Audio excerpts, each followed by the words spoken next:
Good evening, I am Uyai and I can come to you live from Uyo, the capital city of Akwa Ibom State, Nigeria. Today on Spotlight Africa, Nigeria's President Buhari partially extends validity of old banknotes. United Nations urges Sahel states to fight arms trafficking. Inflation in Ghana falls for first time in 19 months.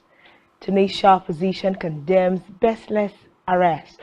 Plus, man who abducted daughters loses sentence appeal. These stories are all just ahead on Spotlight Africa. Do stay with us.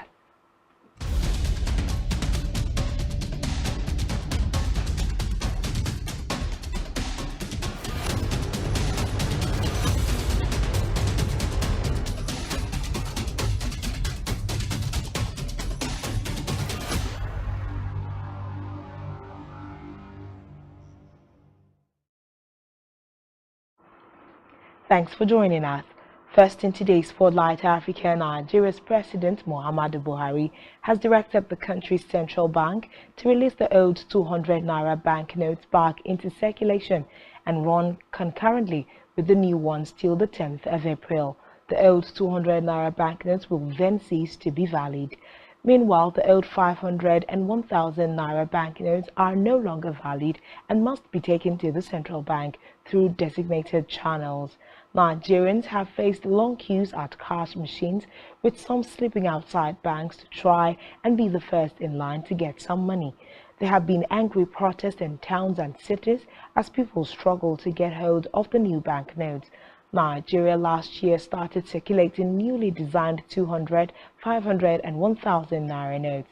The deadline to hand in old notes had been extended once to the 10th of February, after which the old notes would become invalid. The deadline was, however, suspended by the Supreme Court last week. I similarly consulted widely with representatives of the state governors as well as the Council of State.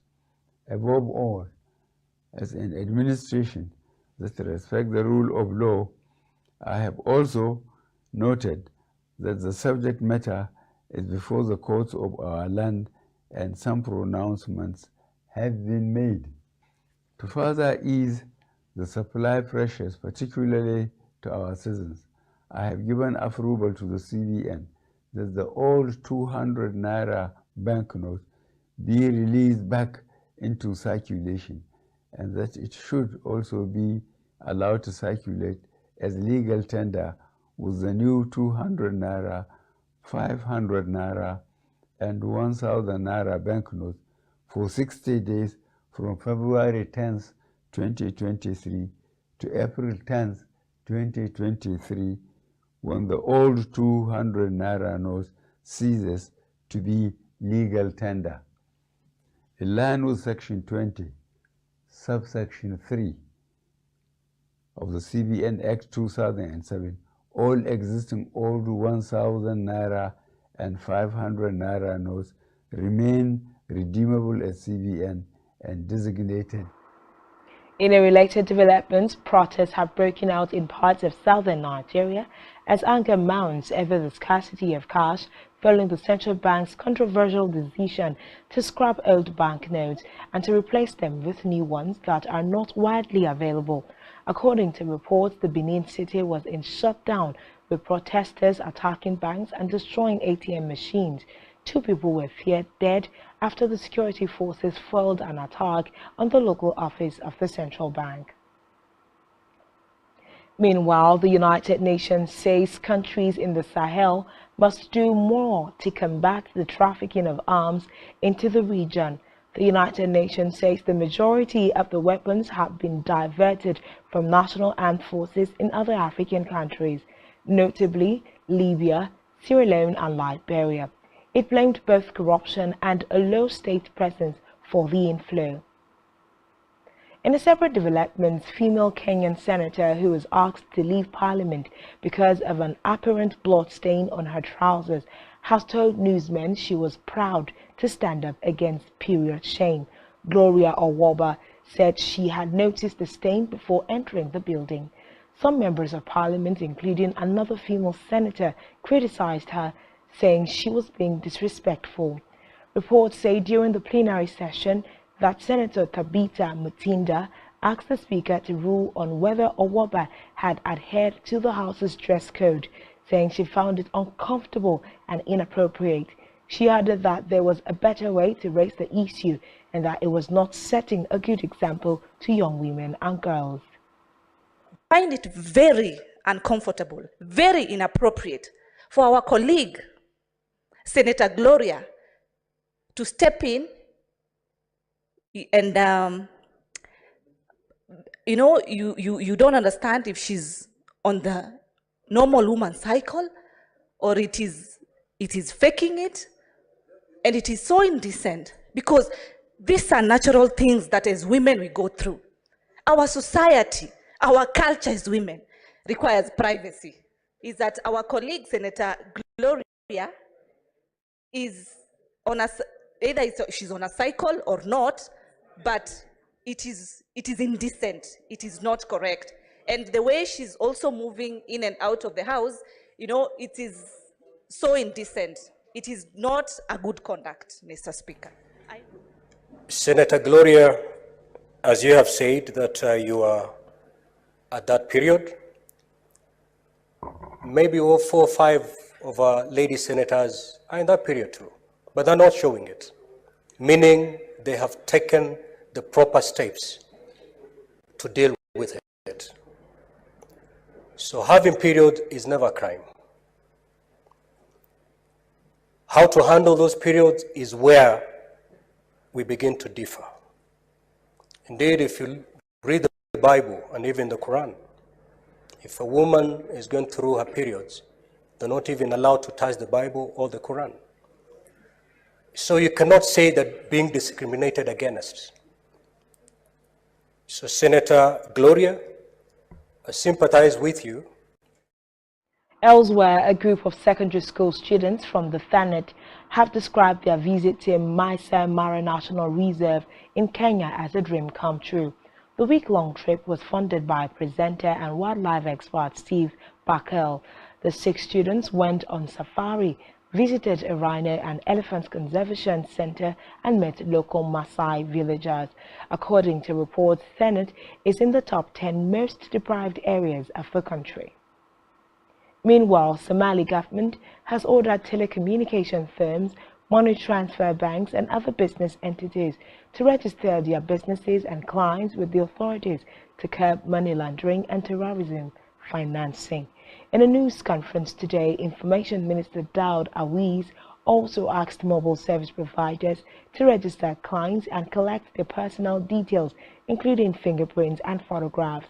The minister said the government's National Anti-Money Laundering and Countering the Financing of Terrorism Committee has also warned the public against aiding militants. Moving now to Cameroon, where the Minister of Public Health has said that no one has been infected with the Marburg virus in the country. Maunda Malishi confirmed earlier reports that there had been 2 suspected cases in the Olams area in the south, but added that they both tested negative. Meanwhile, neighboring Equatorial Guinea has reported its first ever outbreak of the virus. It has reported 9 deaths and 16 suspected cases. Away from that, Ghana's inflation rate has finally fallen, albeit slightly for the first time in 19 months, official statistics show. The inflation rate in January was 53.6% compared with 54.1% in the previous month, but food inflation rose slightly to 61.0% in January, while non-food inflation was down to 47.9%. Ghana's Statistical Service figures showed. This means that prices are still rising, just not quite as quickly as before. In the meantime, at least 73 migrants are reported missing and presumed dead following a shipwreck off the Libyan coast. Reports say only 7 survivors made it back to shore in extremely dire conditions and have been admitted to hospital. Elsewhere, illegal migration is now back to pre-pandemic levels, with Djiboutian authorities rescuing 383 undocumented Ethiopian migrants whose boat was at risk of capsizing in the Gulf of Aden in the past week alone. According to the United Nations Migration Agency, the rise in immigration around the world is being driven by the impact of climate change as well as conflict and loss of livelihoods. It reports that last year there were 150,000 crossings along the eastern route through Yemen and into Saudi Arabia and other Gulf states. Still in Ethiopia, where the security forces killed at least 3 people when they fired at people protesting against water shortage in the southern town of Woldki. Some 5 other people sustained injuries during the protest on Wednesday. The residents were angered by worsening water shortage in the town and held a protest in front of the city's water management office. Meanwhile, a row within the Ethiopian Orthodox Church, the largest religious group in the country, has been resolved after a group of breakaway clergy held discussions with representatives from the main church. According to a statement from the church's leadership, senior government officials, including Prime Minister Abiy Ahmed, are said to have participated in the talks alongside elders appointed to reconcile the rival groups. The SNOID, the church leadership, had previously accused the authorities of supporting the breakaway clergy, who are mostly from the Oromia region, where Mr. Abiy hails from. Meanwhile, the state rights watchdog, the Ethiopian Human Rights Commission, had accused security forces of applying excessive forces against followers of the main church. Mozambican pastor dies attempting 40-day Jesus fast. Stay tuned for details of this and more after the break.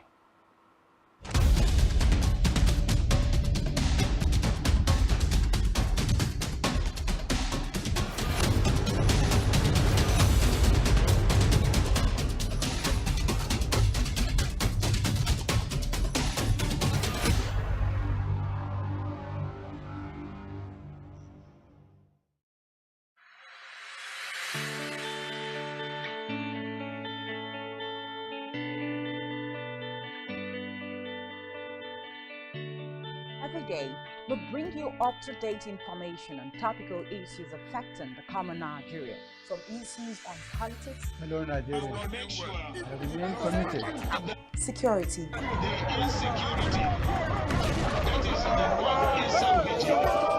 education, health, lifestyle, and so much more.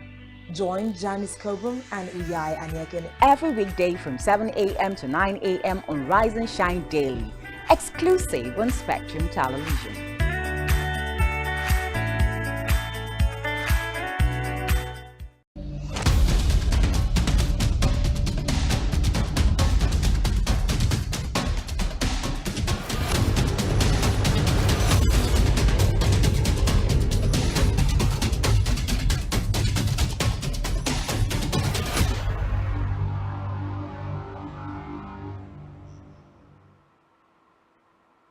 Thanks for staying tuned, and now to the rest of the stories. Zambia's President Hakainde Hichilema says the country needs to double its power generation to grow the economy. A recently released National Development Plan and Green Paper hopes to achieve the feat by 2030. The country, Africa's second biggest copper producer, has an electricity generation capacity of 3,500 megawatts and last month signed a $2 billion deal with the United Arab Emirates to build solar plants. Meanwhile, the head of Zambia's power supplier, Copper Belt Energy Corporation, said the country has potential to become a hub for regional power trade. In another development, the Mauritius government says it is providing a guarantee for all people of the Caucasian origin who wish to resettle in the Cagos Alifego to be able to do so. Cagosians are forced off the island by British troops more than 50 years ago. It comes after the rights watchdog Human Rights Watch accused the UK of crimes against humanity in its refusal to allow a group of islanders to return to the archipelago. The rights group said reparations should be paid to generations of people affected by the decision to depopulate the remote islands deep in the Indian Ocean. In a statement, Prime Minister Pravid Kumar thanked HRW for its extensive research and said it was committed to the implementation of an effective plan for resettlement. Away from that, for the first time in 3 years, all the land borders in Ivory Coast are now open. According to the country's Council of Ministers, favorable health and economic developments since the outbreak of the COVID-19 pandemic mean it is now safe to lift this restriction. Another reason why land borders have reopened today is to crack down on illegal crossings and redirect travelers to official border posts instead. In the meantime, a Mozambican pastor has died after fasting for 40 days in an attempt to copy what Jesus Christ is said to have done in the Bible. The death of Francisco Baraja, the pastor and founder of the Santa Trinidad Evangelical Church in the central province of Manica, was confirmed on Wednesday. He died while being treated at hospital in Berea, where he was evacuated in critical condition. After 25 days of fasting, he had lost a lot of weight to a point where he could not stand up, bathe or walk.